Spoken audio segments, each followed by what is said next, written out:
Vous qui êtes assoiffés de la parole inspirée de Dieu, voici le bon moment pour écouter le message de vie sans distinction. L'atmosphère de la réflexion, une émission exceptionnellement basée sur la Bible, consacrée à nourrir les âmes, à leur donner vie et à la guider sur le bon chemin. Comme a dit la Bible, mon peuple périt par faute de connaissance. L'atmosphère de la réflexion vous apporte la lumière sur toute votre vie. Suivez l'émission L'atmosphère de la réflexion avec le révérend Miezan Nyanké, interprété par le pasteur Alado de l'église La Voix dans le désert. Pour toute information et prière, veuillez contacter le 99 93 38 79 ou le 90 17 44 65. Suivez l'émission L'atmosphère de la réflexion sur la même chaîne à la même heure. Que la parole de Dieu soit votre guide.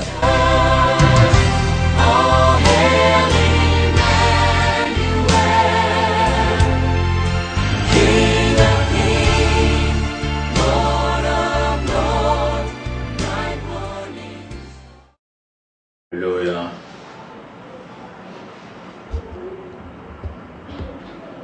Je vais vous parler du discernement. C'est très important pour chaque chrétien de prier Dieu d'avoir un discernement.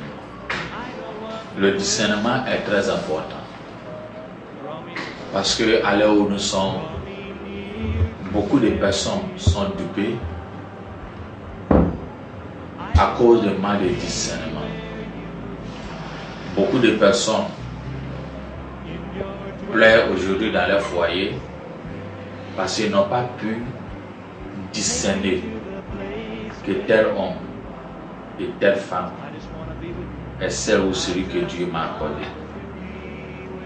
Beaucoup de personnes ont pris certains engagements à cause du manque de discernement. Le discernement est très important pour chaque chrétien. C'est très important. À l'heure où tu es en train de m'écouter, ma prière pour toi est que le Saint-Esprit ouvre tes yeux, ouvre tes oreilles à connaître et voir ce qui est surnaturel et attendre ce qui est au-delà du naturel et à voir ce qui est au-delà de la naturelle. C'est très important. Et nous devons, à l'heure où nous vivons, à ce moment où nous vivons, c'est très important. C'est très important pour toi et moi de prier pour que Dieu nous accorde cette grâce pour avoir le discernement. J'aimerais que nous lisions un passage, 1 Roi, chapitre 13, nous allons lire versets 1 à 6. Si vous avez le temps, vous pouvez lire tout le chapitre. La parole de Dieu dit ceci. Voici un homme de Dieu arriva de Juda à Bethel par la parole de l'Éternel pendant que Jéroboam se tenait à l'autel pour brûler des parfums. Il cria contre l'autel par la parole de l'Éternel et il dit: Autel, autel, ainsi parle l'Éternel. Voici, tu naîtras un fils à la maison de David. Son nom sera Josias. Il mourra sur toi les prêtres des hauts lieux qui brûleront sur toi des parfums. Et on brûlera sur toi des ossements d'homme. Et le même jour, il donna un signe en disant: C'est ici le Seigneur, c'est ici le signe que l'Éternel apparaît. Voici l'autel se fendra et la cendre qui est au-dessus sera répandue. Lorsque le roi a entendu la parole que l'homme de Dieu avait crié contre l'autel à Bethel, il avança la main de dessus l'autel en disant, saisissez-le.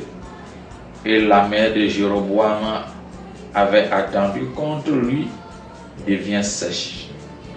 Et il ne put la ramener à soi. L'autel se fendit. Et le cendre qui était au-dessus fut répandu selon le signe qu'avait donné l'homme de Dieu par la parole de l'Éternel. Verset 6.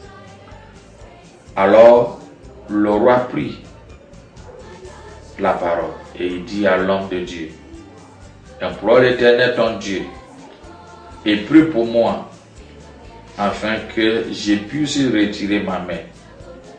L'homme de Dieu implora l'Éternel et le roi put retirer sa main qui fit comme auparavant. Alléluia. Comme j'ai dit, vous pouvez lire tout le chapitre. C'est plein d'enseignements, plein d'instructions pour toi et moi. Mais le temps ne nous manque. Et je vais faire un petit résumé concernant tout le chapitre. Il s'agit à Bethel, le royaume du Nord. Quand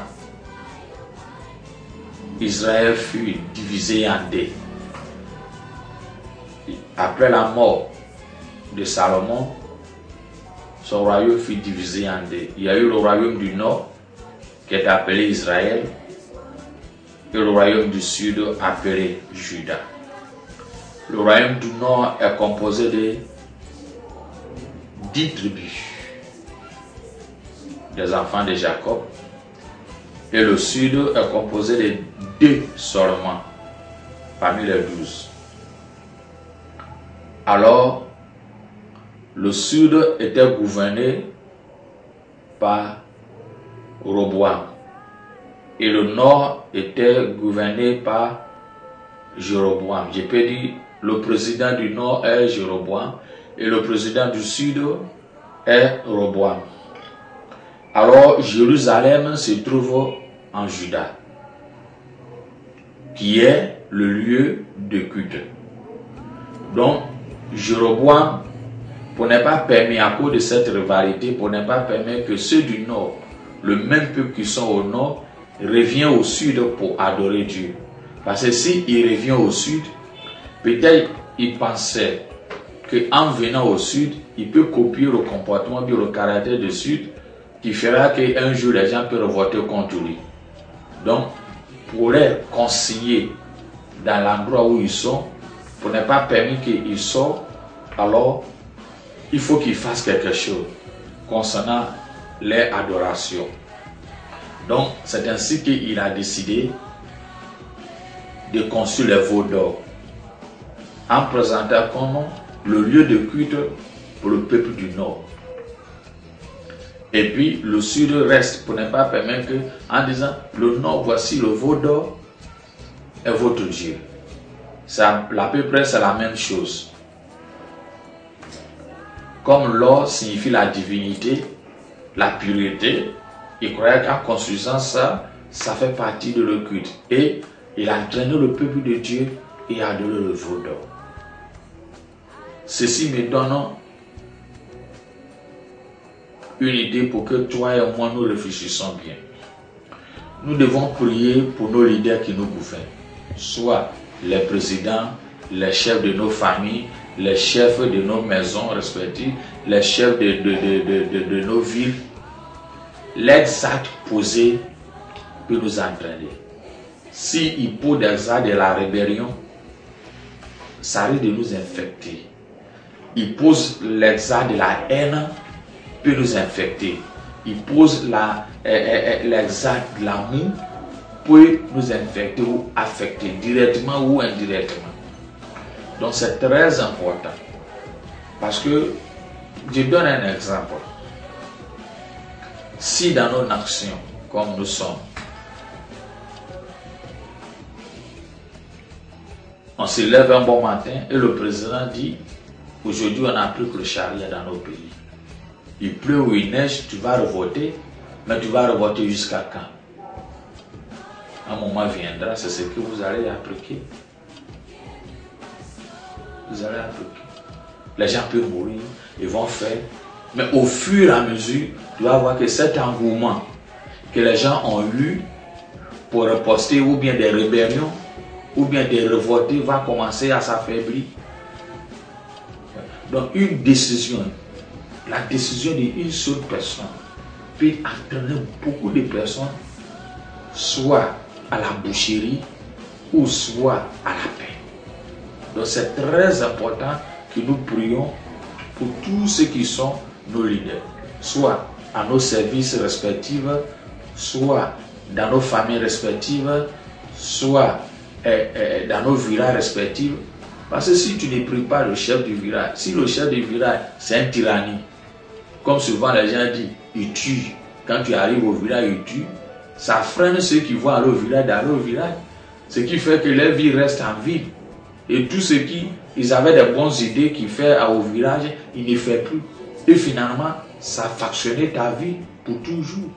Ce qui a fait indirectement aussi tes enfants ainsi des décennies. Vous voyez? Donc c'est très important que nous prions. Donc ce roi Jéroboam, en donnant ses veaux d'or pour permettre que le peuple adore, les freine pour aller à Jérusalem pour adorer.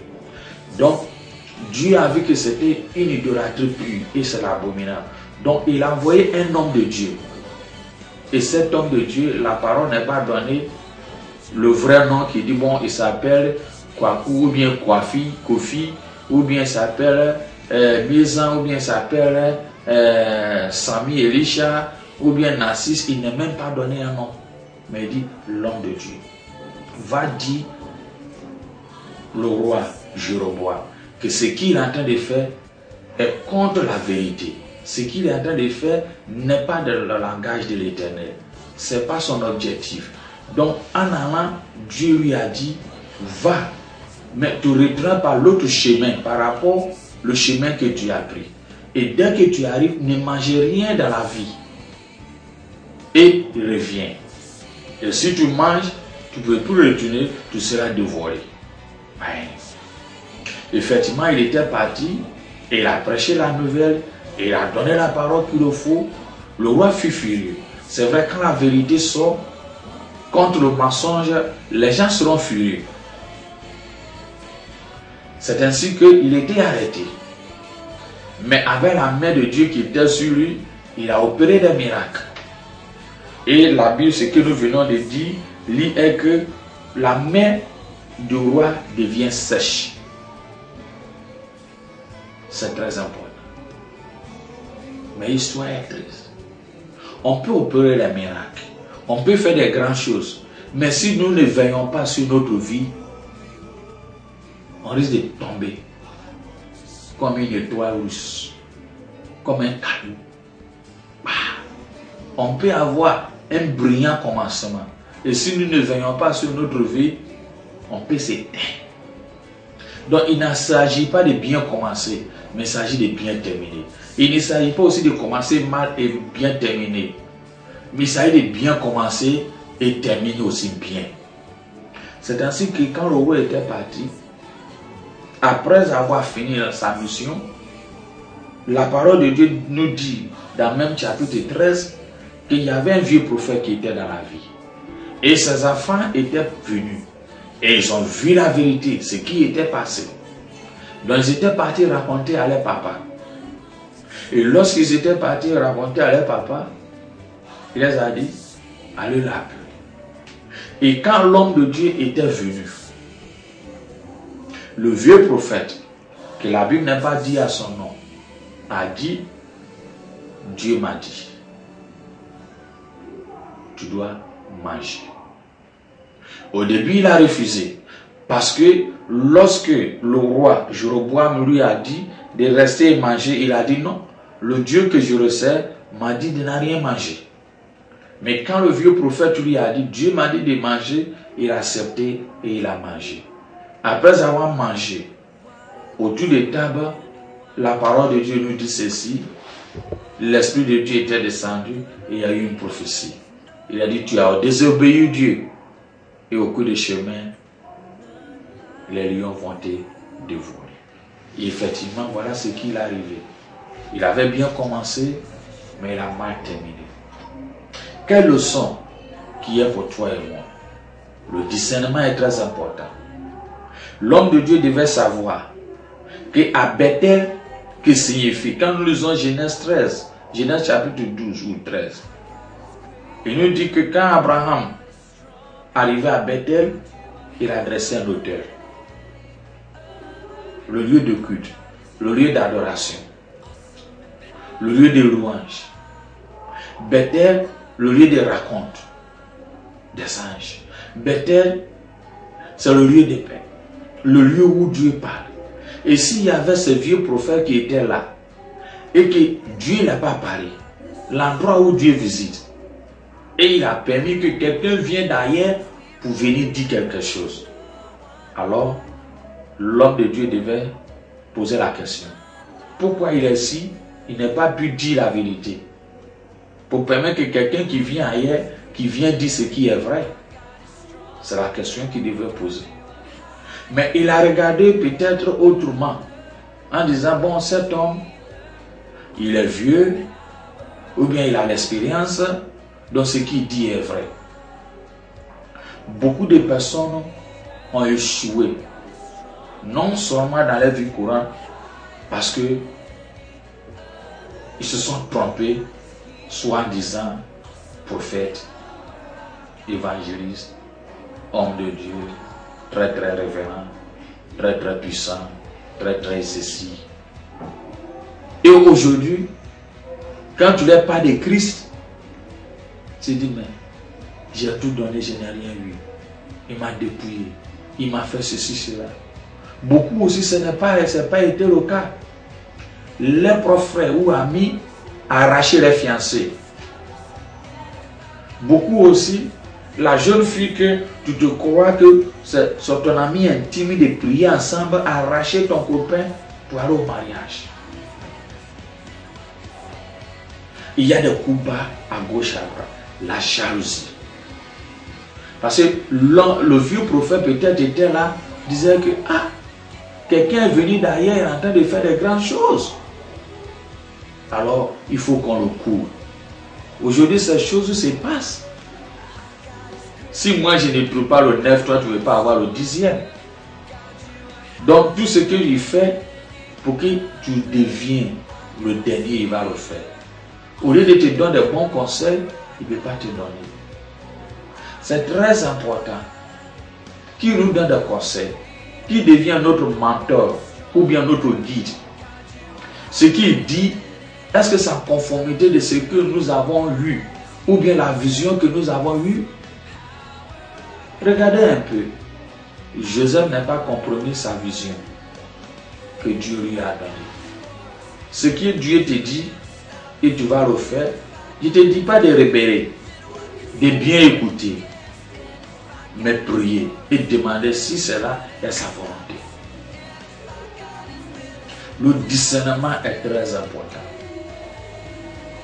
pour toi et moi. Et cet homme, le vieux prophète, bien que la parole de Dieu nous dit, il est prophète, mais je me suis dit, au fond de lui, il est occupé par la haine. Lui, il va reçu. Lui, il va monter. Lui, il va faire ceci. L'ennemi ne vient pas de loin, mais il vient dans notre propre maison. Mais je ne te dis pas de haïr ton frère et ta soeur, ou bien ton collègue pasteur, ou bien ton collègue très très révérend. Mais sois prudent et prie. Demande Dieu. Celui que tu dis, frère en Christ, celui que tu dis, c'est en Christ, c'est très important. L'homme de Dieu, sur son chemin, il était dévoilé par le lion. Il avait bien commencé. Souvent on entend, telle personne avant il était bouillant, il priait pour les malades, il faisait ceci, et après, et maintenant. par des faux conseillers, par des fausses visions. Ils se sont trompés. Si nous avons besoin de quelque chose à l'heure où nous sommes, pour notre vie chrétienne, c'est le discernement. Si nous prions pour le discernement, on peut démasquer les œuvres de l'ennemi. On peut démasquer les œuvres de l'ennemi. Parce que le discernement nous permettra de voir qui est le trompeur, le usurpateur. Le discernement va nous permettre d'aller plus loin. Le discernement va nous permettre de démasquer ce qui est vrai et ce qui est faux. L'homme de Dieu a bien commencé, mais il a mal terminé. C'est très important pour toi qui m'écoutes, qui t'a trompé. Qu'aujourd'hui, tu es descendu jusqu'à bas, plus que le mot bas même. Mais si Dieu te donne encore la santé et la vie, réveille-toi. Au moment où tu es en train d'écouter cette parole, c'est comme un cliché qui est en train de se naître dans ta pensée. Tu t'es trompé. Parce que par la main de discernement, tu n'as pas pu discerner que le conseil que tu recevais avant d'abandonner le service était de faux conseillers. Avant d'abandonner ton foyer, était de faux. Avant de prendre des décisions qu'aujourd'hui qui t'amènent en prison, était de faux. Avant de décider à faire certaines choses, c'est très important que nous prions pour avoir le discernement. Prie pour que Dieu nous donne le discernement. Si l'homme de Dieu pourrait avoir le discernement, que si Dieu n'a pas permis cet homme de dire quelque chose au roi et qu'il a permis que moi je viens dire au roi, alors si Dieu apparaît à cet homme, il m'a donné une mission pour venir, pourquoi il ne peut pas aussi m'informer? Dieu pourrait quand même lui donner un cliché, parce que dans la Bible, Dieu, je sais que Dieu parle à plusieurs personnes, mais il te parle aussi. Il y a plein de messages dans la Bible. Mais il veut vous continuer le temps, il veut vous donner ça. Dieu apparaît à Marie. Que l'enfant qui est dans ton ventre est le sauveur. Joseph a douté. Dieu a confirmé par Joseph. Dieu confirme toujours sa parole. Donc ne te laisse pas douter par quiconque dit très révérend, très prophète, très pasteur, très homme de Dieu, très évangéliste, ou mon conseiller, ou mon papa spirituel, ou ma sœur révérend spirituel. Non. Il regarde devant toi. Il regarde tout en conformité avec la parole de Dieu. Beaucoup sont déçus à cause de mensonges. Beaucoup sont déçus. L'ennemi à notre temps se déguise comme un ange de lumière, comme la parole de Dieu nous dit. Il n'est pas loin. L'ennemi que tu le cherches n'est pas loin. Il est avec toi-même. Mais que Dieu ouvre tes yeux. Dieu ouvre tes yeux. Que personne ne nous trompe. Dans la nation, dans le service, dans le foyer, dans nos décisions, dans nos virages. Que Dieu ouvre tes yeux. Afin que ce que tu écoutes, ce que tu attends, prie Dieu et demande, est-ce que c'est sa volonté? À ce moment, tu peux prendre la bonne décision. Ne suis pas des choses bêtement, parce que c'est telle personne qui a dit. Telle personne n'égale pas la Bible. Ne suis pas des choses parce que c'est telle personne qui a dit. Ça ne confirme rien. Il n'est pas extraterrestre, il n'est pas super chéri. Suivis ton Dieu et que Dieu te donne le discernement. On peut bien commencer par le manque de discernement, on peut tomber bas. Tu es en train de pleurer à l'heure où je suis en train de parler. Parce que ton propre ami a arraché ton mari. Tu es en train de pleurer. Parce que par manque de discernement, aujourd'hui, tu es dans ta situation. Mais ma prière pour toi, que Dieu t'élève. Dieu sur tes larmes. Et qu'il te donne une nouvelle vie. Un nouveau discernement. Que tu as les oreilles qui viennent de lui. Les yeux qui dépassent tout ce qui est naturel. Afin que tu ne sois pas trompé. Voici ce que l'homme de Dieu bien commencé. Et puis au fait, il n'avait pas besoin même de dire à l'homme, le vieux prophète, ou bien, comme on appelle, le roi Jéroboam, que Dieu m'a dit de ne pas manger ceci, cela. Il y a des gens, ils aiment parler trop comme perroquet. Les projets, c'est dans les bouches comme perroquet. Mais comment quelqu'un ne peut pas voler? Garde-toi. Quand Joseph a eu sa vision, la vision c'est pour lui, ce n'est pas pour ses frères, c'est pour lui et le Dieu. Dieu t'a donné. Fais naître en toi. Parle moins de ça. Travaille en fonction de ça. Ne sois pas comme perroquet. Papa. Au fait de dire, quelqu'un pique et il le fait pour lui. Maintenant tu pleures. Que Dieu te donne le discernement. Mais je ne te dis pas aussi de se raffermer à ne pas parler, faire comme Moumou. Sur mieux où il ne parle pas. Mais que Dieu te donne le discernement. À parler moins. Et à mieux vivre. Et demande Dieu qui doit être ton ami, qui doit être ton proche, à qui tu dois confier. Christ est venu pour nous donner la vie. Le ravisseur est venu pour nous dérober. On ne va pas à l'église pour être pauvre, mais on va pour avoir la paix. On ne va pas pour avoir la crainte des hommes, mais on va pour dépouiller nos cœurs et continuer à vivre avec Dieu. Mon souhait pour toi et mon désir pour toi est que Dieu te comble le discernement. Dans ce moment où nous vivons, où notre environnement sont hostiles, nos nations sont hostiles à nos idées, l'économie sont hostiles à nos idées, le financement sont hostiles à nos idées, la maladie devient autre chose. On ne sait pas où on va, où on vient. On ne sait même pas quoi faire. Mais aussi longtemps que tu restes en Dieu et que Dieu te donne le discernement, tu vas t'en sortir. Que Dieu te donne le discernement.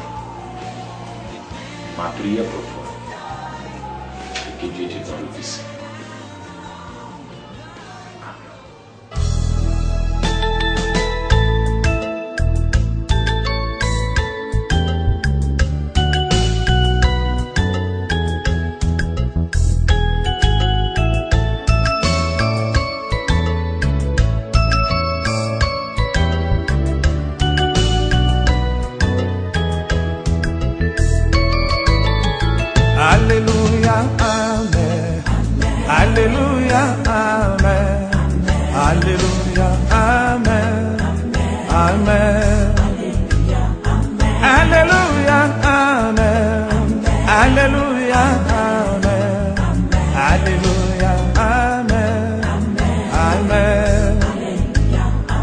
Adorons les rois, adorons les rois, adorons les rois, amen.